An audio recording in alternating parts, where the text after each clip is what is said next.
Isang sundalo, public servant at peacemaker. Ganyan inilarawan ng kanyang pamilya at mga kaibigan si former Executive Secretary Eduardo Ermita. Sa kanyang pagpanaw sa edad na 90, balikan natin ang kanyang iniwang legasiya. Narito ang Agenda Weekend Report ni Hannah T. Pumanaw na si dating Executive Secretary Eduardo Ed Ermita sa edad na 90.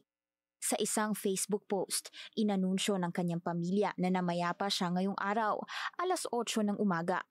Papa o Lolo Ed ang turing ng kanyang pamilya sa kanya, na anilay source of wisdom, strength, and unconditional love. Naglingkod si Ermita bilang Executive Secretary sa termino ni dating Pangulong Gloria Macapagal Arroyo mula 2004 hanggang 2010 at nakilala siya sa pagiging kalmado, soft-spoken at disiplinadong liderato sa gobyerno. Bago pumasok sa Malacanang, naging Batangas 1st District Representative si Ermita sa Kongreso mula 1992 to 2001 at kalaunay pinangunahan din ang Defense Department. Mula sa pagiging miyembro ng Philippine Military Academy Class of 1957, umangat siya sa ranggo na AFP Deputy Chief of Staff mula 1986 hanggang 1988 at nagkaroon ng mahalagang papel sa national security at peace talks. Katunayan, noong 2023, tumanggap siya ng Gawad Kapayapaan Award para sa mga kontribusyon sa peace process sa pagitan ng gobyerno at MNLF o Moro National Liberation Front.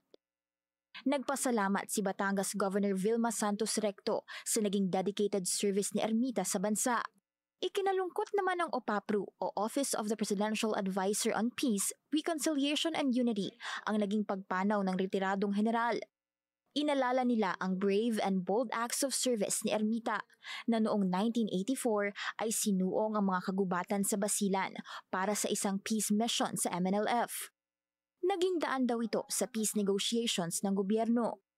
Noong 1992 naman, pinangunahan niya ang delegation na nagkumbinsi kay MNLF Chairman Nurmi Suari para makipagnegosasyon. Dahil sa tiwala, nabuo ang 1996 Final Peace Agreement na naging milestone sa peace process ng Bangsamoro.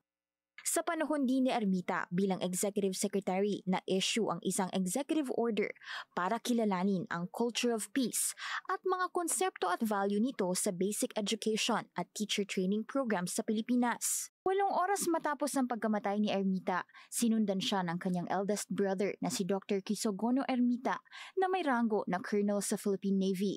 Alas 4 ngayong hapon, siya naman ang pumanaw. Kilalang malapit sa isa't isa ang magkapatid na parehong naging sundalo. Para sa Agenda Weekend, Hannah T, Bilyonaryo News Channel.